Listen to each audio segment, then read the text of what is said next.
Good morning student. आज अपन study करेंगे potential energy due to system of a charge.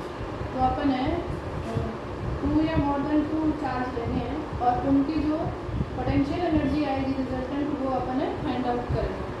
तो देखो अपन मान लेते हैं कि अपने पास में एक फ्रेम ऑफ रेफरेंस है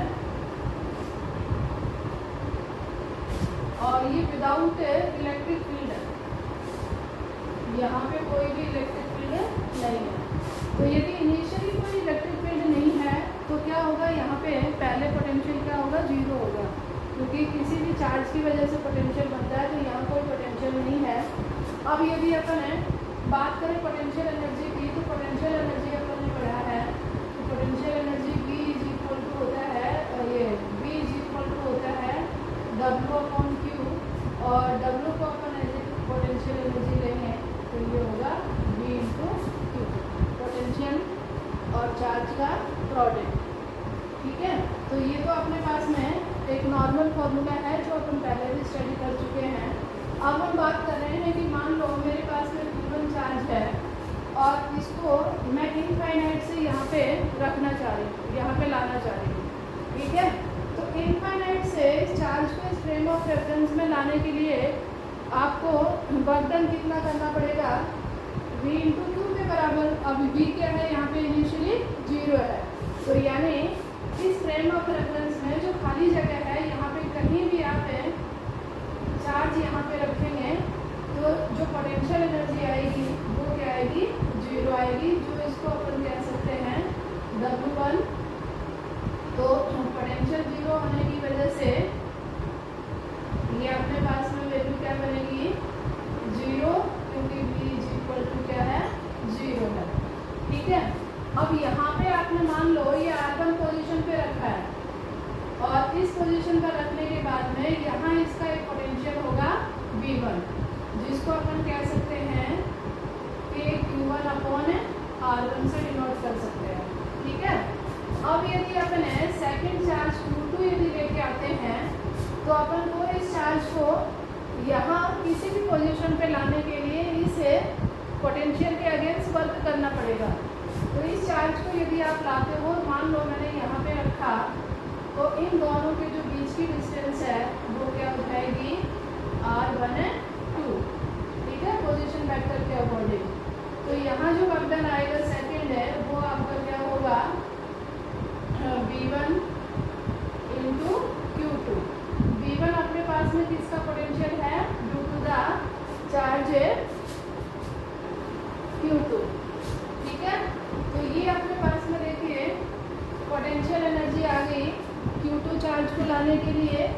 अब ऐसे ही अपन बात करें कि मान लो मेरे पास में Q3 चार्ज भी है और इसको भी मैं इस फ्रेम ऑफ रेफरेंस में लाना चाह रही हूँ। तो अब 2 पोटेंशियल होंगे, ये हो जाएगा अपॉन R2। ये पोजीशन वेक्टर अपन यदि ऑरिजिन से ले तो ये R1 हो जाएगा और ये क्या होगा, R2 होगा। अब मान लो Q3 चार्ज को मैं यहाँ लेके आई हूँ, तो Q3 चार्ज को यहाँ लेके आऊँगी तो इन दोनों के बीच की डिस्टेंस हो जाएगी R23 और इसकी डिस्टेंस हो जाएगी R13। तो अपने पास में Q3 चार्ज को लाने के लिए जो वर्क डन करना पड़ेगा वो क्या हो जाएगा, Q3 और पोटेंशियल किसका होगा, V2 एंड V1 का। तो ये अपने पास में आ जाएगा, V1 का पोटेंशियल रखोगे तो ये Q1 और ये Q3 चार्ज और बीच की डिस्टेंस क्या है, R13। यहाँ पे क्या आएगा, डिस्टेंस बिटवीन है Q1 एंड Q3, और ये अपने पास में हो जाएगा कि Q2 Q3 और डिस्टेंस बिटवीन है Q2 एंड Q3 Q3। ठीक है, तो ये अपने पास में थर्ड चार्ज को लाने के लिए वर्क डन चाहिए, तो ये पोटेंशियल एनर्जी आ जाएगी। तो टोटल पोटेंशियल एनर्जी यदि अपन निकालें